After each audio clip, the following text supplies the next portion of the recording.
Meus irmãos, a paz do Senhor, estamos de volta para mais um subsídio da Escola Bíblica Dominical. Pela bondade de Deus, estamos começando mais um trimestre, o primeiro trimestre de 2020. Nesse primeiro trimestre, nós vamos estudar sobre a raça humana, origem, queda e redenção. O professor, escritor dessa matéria, é o pastor Claudionor Correia de Andrade, consultor teológico da Casa Publicadora das Assembleias de Deus, escritor de vários livros, inclusive também escritor e comentarista das lições bíblicas da Escola Bíblica Dominical. Inclusive, aqui vamos estudar esse trimestre. Grandemente usado por Deus, vai tratar nesse trimestre sobre a doutrina do homem, a antropologia, uma doutrina maravilhosa que certamente Deus estará ministrando profundamente ao nosso coração. Esse material, que é a nossa lição de Escola Bíblica Dominical, é seguida também pelo livro de apoio, escrito pelo mesmo comentador, pastor Claudionor Correia de Andrade. Ao longo desse trimestre, nós vamos estar estudando na nossa primeira lição, Adão, o primeiro homem. Na segunda lição, a criação de Eva, a primeira mulher. Na terceira lição, a natureza do ser humano. Na quarta lição, os atributos do ser humano. Na quinta lição, a lição de número 5, a unidade da raça humana. Na lição de número 6, a sexualidade humana. Na lição de número 7, a queda do ser humano. Na lição de número 8, o início da civilização humana. Na lição de número 9, o primeiro projeto de globalismo.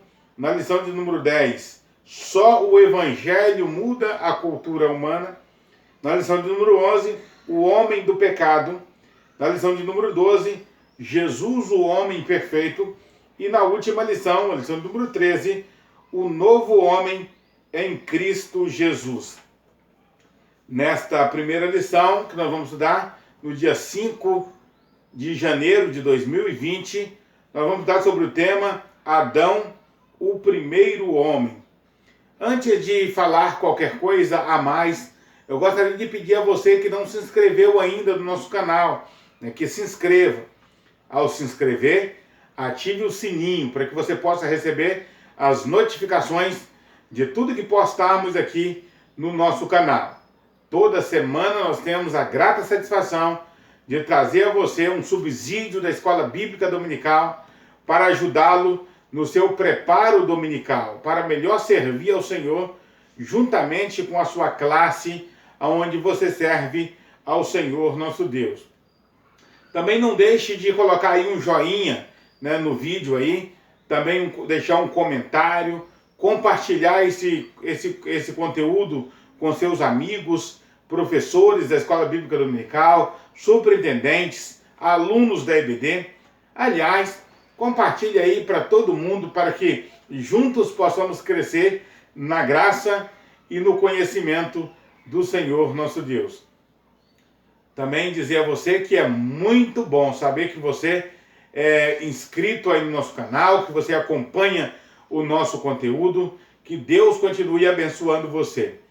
Bom, o nosso textuário diz: e disse Deus, façamos o homem à nossa imagem, conforme a nossa semelhança, e domine sobre os peixes do mar e sobre toda a terra. Gênesis capítulo 1, versículo 26. Observe-se aqui no textuário, nós temos duas reticências, entre parênteses aí, porque o nosso comentador, ele suprimiu algumas palavras que não precisava estar colocando.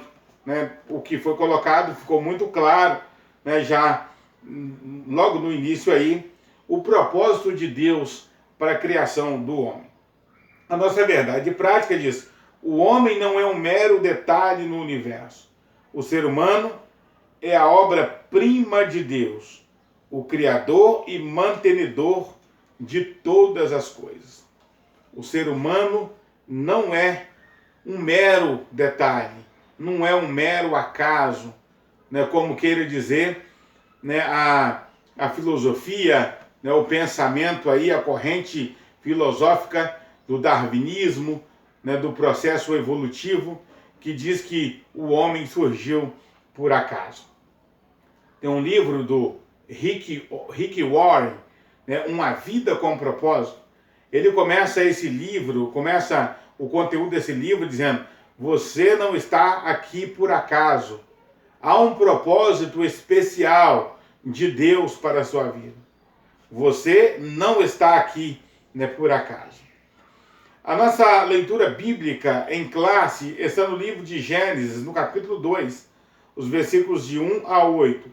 Nós não vamos ler para ganharmos tempo no nosso subsídio, mas eu quero aconselhar você a fazer essa leitura aí no capítulo 2 de Gênesis, né, na sua Bíblia e também na revista.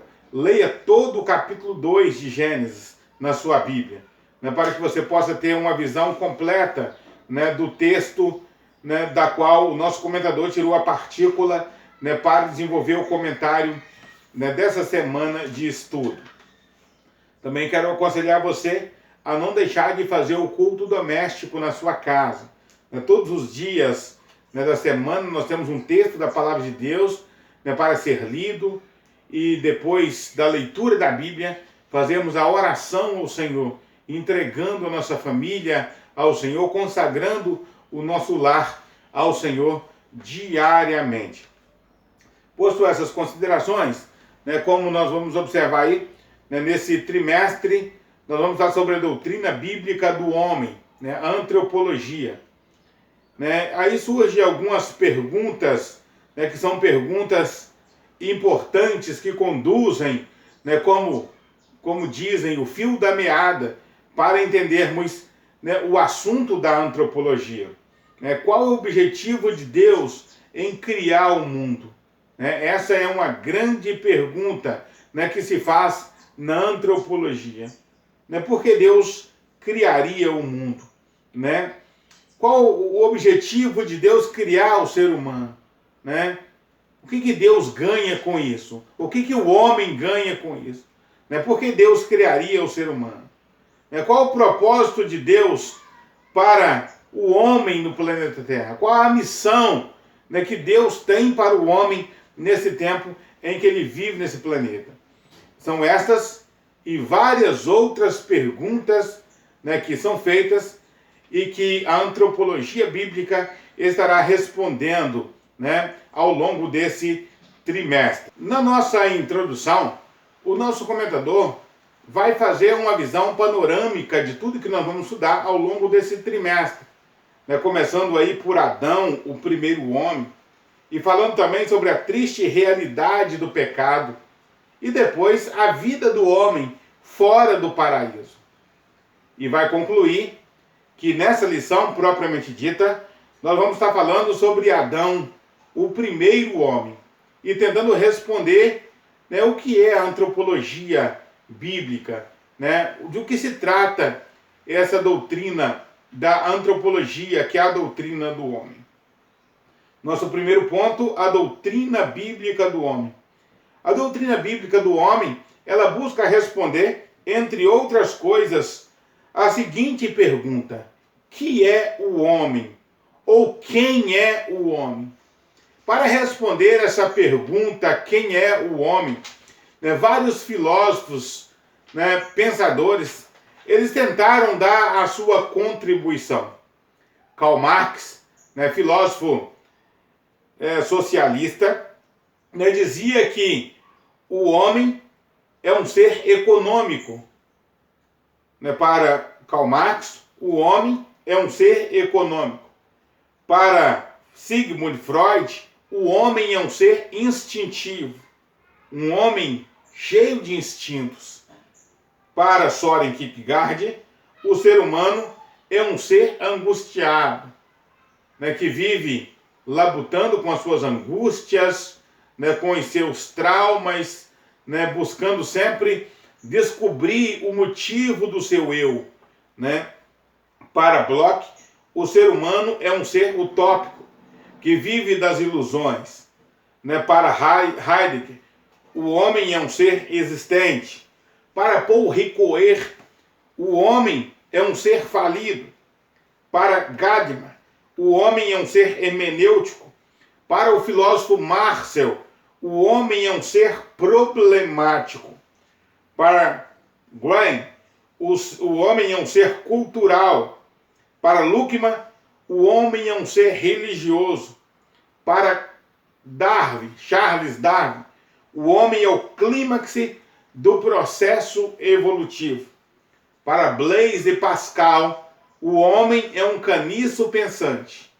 Agora, quando nós olhamos a escritura bíblica, à luz, né, do livro do Gênesis, escrito por Moisés, lá encontramos que o homem é a coroa da criação. A obra mais importante, né, que Deus fez. Depois que Deus fez o ser humano, a Bíblia diz que viu Deus que era muito bom. Ao final de cada coisa criada, a Bíblia diz, e viu Deus que era bom.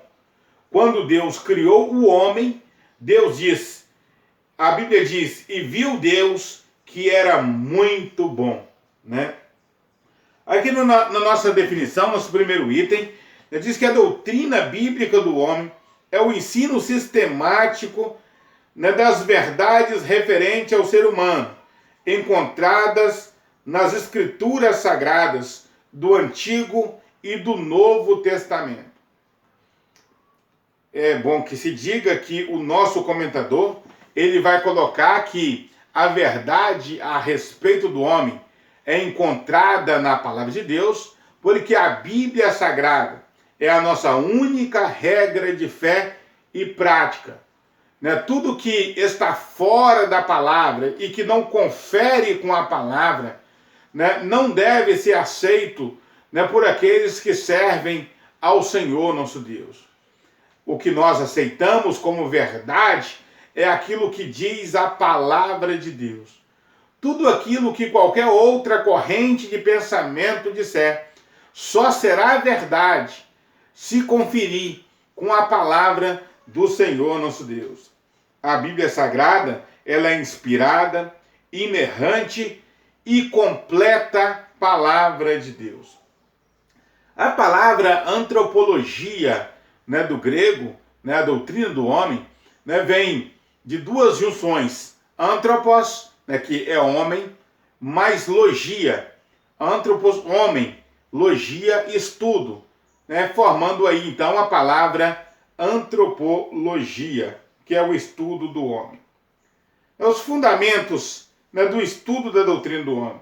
O principal fundamento da doutrina bíblica do homem encontra-se, obviamente, na Bíblia Sagrada, nossa única regra de fé e prática. E o nosso comentador vai dizer que, apesar do fato de a Bíblia Sagrada ser a única regra de fé e prática, nós temos como fonte auxiliares, né, o credo, a declaração de fé das Assembleias de Deus. Por que esse credo? Porque esse credo também está baseado na palavra de Deus. Né, foram os nossos autores, autoridades confiáveis, né, fontes confiáveis, né, que elaborou aí esse credo que é a fé, né, das Assembleias de Deus. Qual o objetivo, né, do estudo do homem? Primeiro, responder às grandes perguntas da humanidade a respeito do homem. Né? Ao longo dos anos, algumas perguntas são levantadas pelo próprio homem. Alguns questionamentos são feitos. Primeiro, quem sou eu? Né? Essa pergunta, ela é uma pergunta milenar. O homem, ao longo dos milênios, ele tem feito essa pergunta: quem sou eu? Né? De onde vim?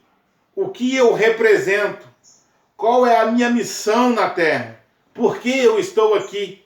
E para onde eu vou depois da morte?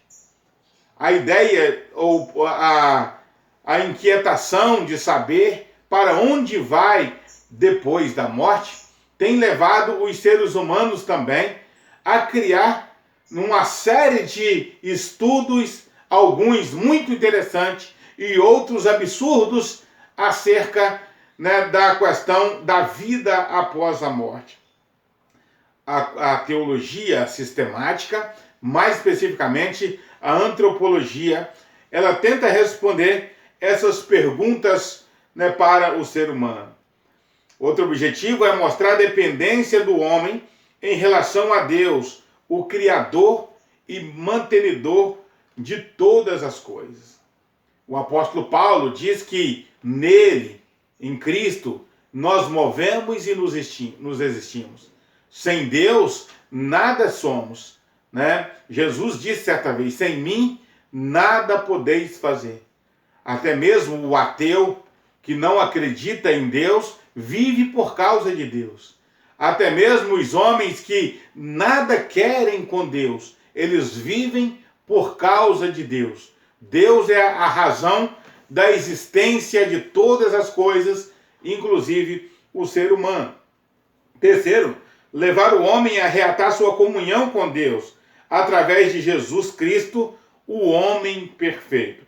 E por fim, consolar-nos acerca do nosso destino eterno por meio do sacrifício do nosso Senhor e Salvador Jesus Cristo, o verdadeiro homem e verdadeiro Deus. Nosso segundo ponto, a criação dos céus e da terra. Em primeiro lugar, Deus criou os céus.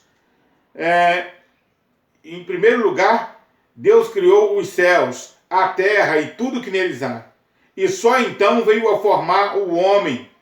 Em sua infinita sabedoria, o Criador preparou-nos um lugar perfeito e agradável para habitarmos. Quando Deus criou o mundo, ou quando Deus criou o homem, o seu ambiente onde ele viveria já estava totalmente preparado. É como se Deus tivesse preparado um lindo e confortável berço para colocar uma criança, né? Deus preparou o mundo, céus e terras, né, para depois então criar o homem, para que nós vivêssemos e desfrutássemos de tudo que aqui existe. Primeiro item aí do segundo ponto, a criação dos céus e dos anjos. A primeira coisa que Deus criou foram os céus e em seguida os anjos. Depois de chamá-los à existência, o Senhor pôs-se a criar a terra e tudo quanto nela se contém. Depois disso, né, de um modo inigualável e maravilhoso, com uma sabedoria inigualável, Deus criou o ser humano.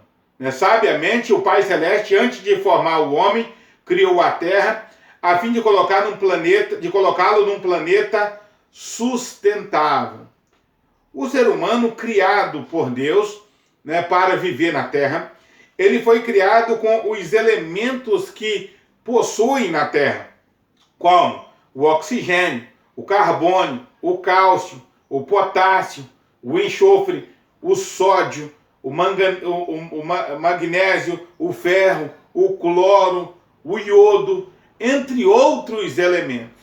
O ser humano possui entre 20 ou mais elementos, né, que possuem na Terra. E esses elementos, né, que fazem parte da constituição humana são encontrados na própria Terra para a subsistência do ser humano que Deus aqui colocou para desfrutar da beleza do mundo. A forma como Deus agiu em toda a sua obra é enaltecida pelo autor sagrado. Provérbios capítulo 8, nós vamos encontrar como Deus prepara o mundo com a sua sabedoria. O Salmo de número 24 diz que do Senhor é a terra, o mundo e as coisas que aqui existem. Pois foi ele que criou a terra, foi ele que criou o mundo. E ele nos deixou aqui para desfrutar dessas belezas e dos recursos naturais que aqui existe.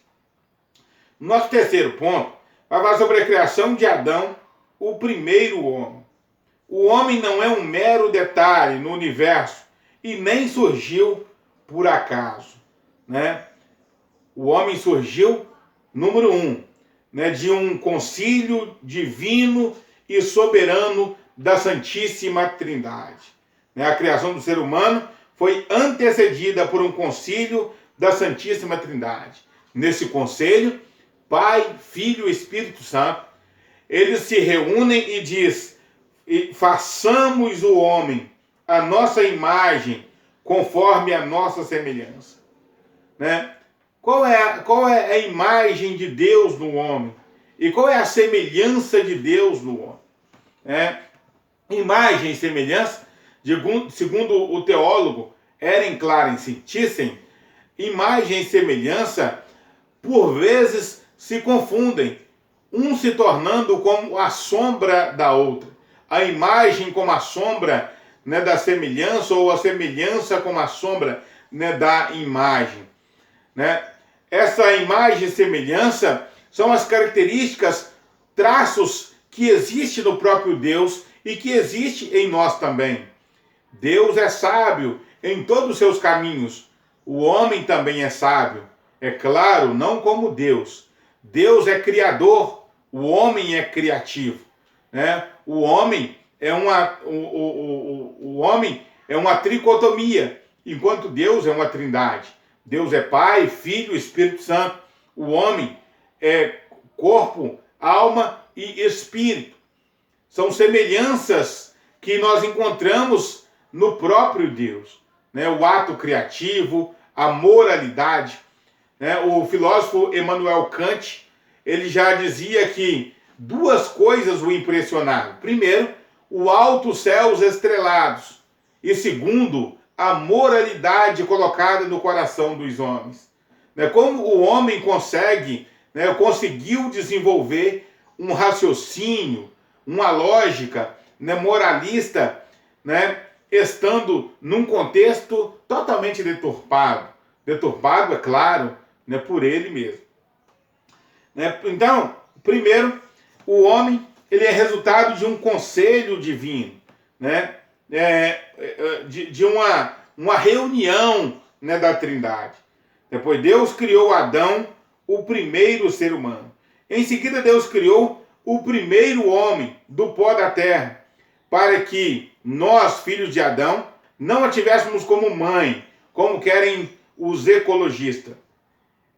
Por acreditarmos piamente na literalidade do Gênesis, professamos que o ser humano é resultado de um ato criativo de Deus e não de um longo e fantasioso processo evolutivo. O nosso terceiro e último item do terceiro ponto vai falar que o homem ele torna-se alma vivente. Ao contrário dos animais, o homem foi criado direta e pessoalmente por Deus, para que refletisse a glória divina. É por isso que o ser humano, ele deve adorar o Senhor, porque ele foi criado para refletir a imagem de Deus, né? Diferente dos animais. Quando Deus quis fazer os animais, ele usou a mesma expressão que ele usou para fazer as plantas e outras coisas. Ele usa a palavra haja. Quando vai fazer o homem, ele pega o barro, ele pega o pó da terra para fazer o homem. Ele toca ao homem de uma maneira direta, né, e de uma maneira pessoal para fazê-lo. E de uma forma que esse ser humano glorificasse o nome do Senhor, o Todo-Poderoso. No nosso quarto e último ponto, a missão e a tarefa do homem na terra. Primeira missão, né, do homem na terra é glorificar o nome do Senhor nosso Deus. O ser humano é o único ser vivo criado à imagem e semelhança de Deus e criado para glorificar o nome do Senhor. A segunda grande missão do ser humano na terra é propagar a sua espécie. Por isso que a Bíblia diz, macho e fêmea os criou. Ao criar macho e fêmea, deu-lhes a ordem, frutificai-vos, multiplicai-vos e enchei a terra. O ser humano, ele tem a obrigação, né, de propagar de propagar a sua espécie e de povoar o planeta. Quando os homens fogem da sua obrigação, da sua responsabilidade, quando o ser humano foge, né, da sua missão, algo de errado vai acontecer, é claro, né? Ninguém pode fugir de uma missão e ficar impune ao mesmo tempo.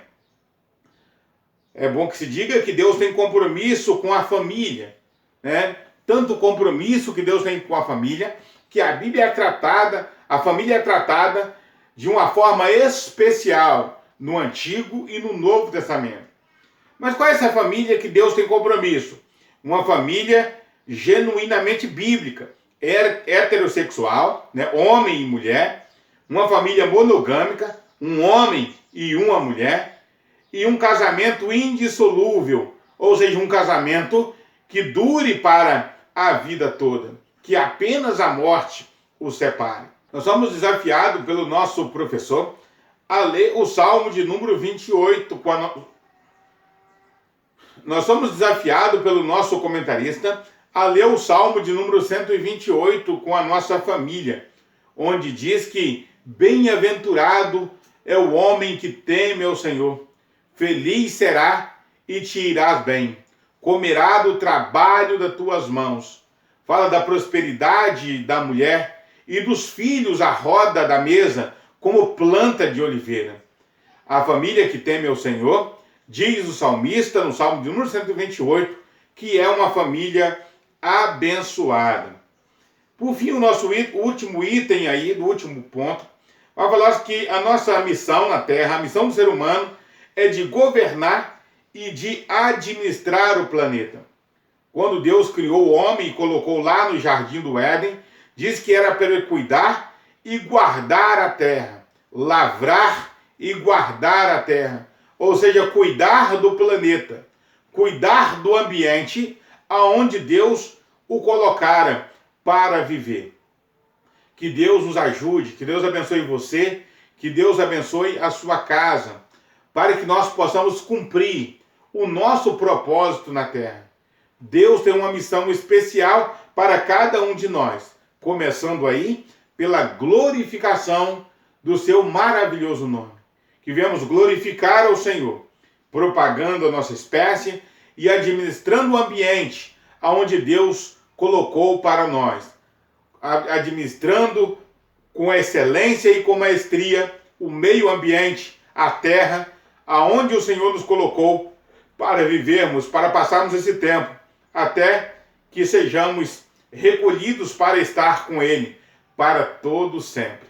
Que Deus abençoe você, que Deus abençoe a sua casa. Até um próximo vídeo, se Deus quiser.